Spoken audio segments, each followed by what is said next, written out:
Magandang hapon guys. Kape ulit tayo. So guys, medyo masama po natin. Bago tayo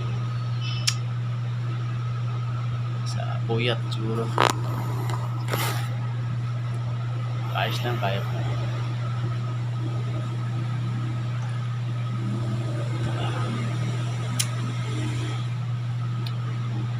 Ayun nga guys, tumawag si Mrs. Bago yung ano ng anak ko, yung baby namin, nagbago yung ano ba, yung pakiram, yung mga baby kasi hanggang linggo-linggo nagbabago ng ano yun tawag ito, nagbabago ng kasi lumalaki sila, iba-iba yung ano nila, yung pakiramdam siguro, o yung sitwasyon. Dati maganda ang tulog niya, ngayon naman hindi, nakaikot na naman isang linggo, ngayon hindi na naman natutulog. Hindi kami makapagluto si Mrs. sa bahay kasi hindi siya pinila pag umiyak. Ayun, yung dalawa kong anak, isang 7 years old saka isang 2 years old. Hindi pa nakakain kasi hindi pa siya nakapagluto kasi nahirapan siya yun. Wala ako doon sa bahay kaya kasi duty ako. Wawa naman kasi pagpunta ko sa bahay wala doon nagawa para relax yun. Misis ako nagawa sa luto, apply ng mga anak ko at just ko ng 7 years old. Ngayon pag siya lang isa, buti ngayon linggo pinapasok niya na akong 7 years sa school. Kaso lang, hindi naman siya nahirapan naman sa magluto kasi hindi na ilang pag-uyak. Hirap no? Siyempre ikaw ngayon ama na nandito ka naka-duty, okay, ano gagawin mo? Wala naman ako magawa. Yung kainaman pagka kasama mo yung magulang mo sa bahay, kahit may kasama sila sa bahay, wala kasi kaming kasama. Nasa malayo yung magulang niya, malaro din siya, kami lang talaga doon. Kaya talagang mahirap. Okay na naman sana kung paraan kasi maganda tulog ni baby. Kaya kagawa sa ngayon kasi sabi niya bago na naman. Kaya hindi naman natutulog na, ayaw magpalapag.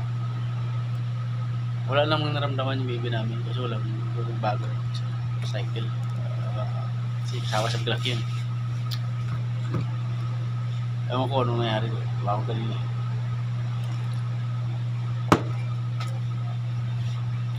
Masama pa ng pakiramdam ko. Umaba na kasi yung guro yung immune system ko, si puyat lagi. Puyat ako. Isa kasi nakatulog ako sa isang gabi. Pag doon umuwi ako, nakatulog ko 2 oras lang, kalahati, tapos biyahe naman ako, duty naman ako dito. Tapos mamaya makakailip ako. Pag dating dito, bisa nakakailip din. Pag gabi, kasi ilip ako ng posible, alam mo naman tulog pag quality tayo, hindi naman tayo pwedeng tulog manok na lang tayo. Hindi naman tayo tulog na hihiga ba yung talata.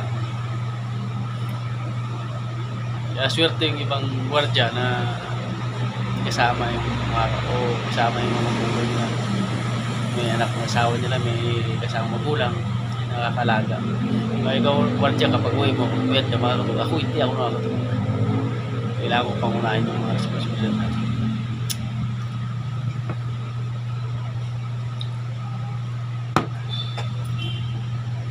Medyo sama lobo ako ngayon. Nadala ko na sa may tubig para kape. Sana mawala. Bukas kaya din mo ito sa bahay na kuwain. Kapawa tayo ng misis. Sana makatulog si misis bukas. Magpahinga kasi sana mamayang gabi baka makala tayo yung bibib. Kung tulog siya kasi kawawa naman ng dalawa. Okay guys, thank you. Pinipinto ko lang, wala naman kasi akong mapagpintuhan ng iba eh. Kundi dito lang yung sa social media, sa YouTube, pinto-pinto. Sana may makinig, marinig nyo. Naranasan nyo naman siguro mga tatay dyan, mga ganong lubil. Pag wala kang kasama sa pamilya, sa bahay, kayo-kayo lang talaga sa isang lugar, napunta kayo sa isang lugar. Tapos, di ba, hirap din. Mas maganda pa rin pag may magulang ka na isa, tabi mo ng bahay nyo o kasama mo sa bahay mo kasi tiwala ka na hindi naman nila pababayaan yung mga apo nila. Guys, thank you. Salamat sa panonood. Kung nanonood mo kayo, na-relate kayo sa nagdadaan. Thank you guys. Thank you for watching.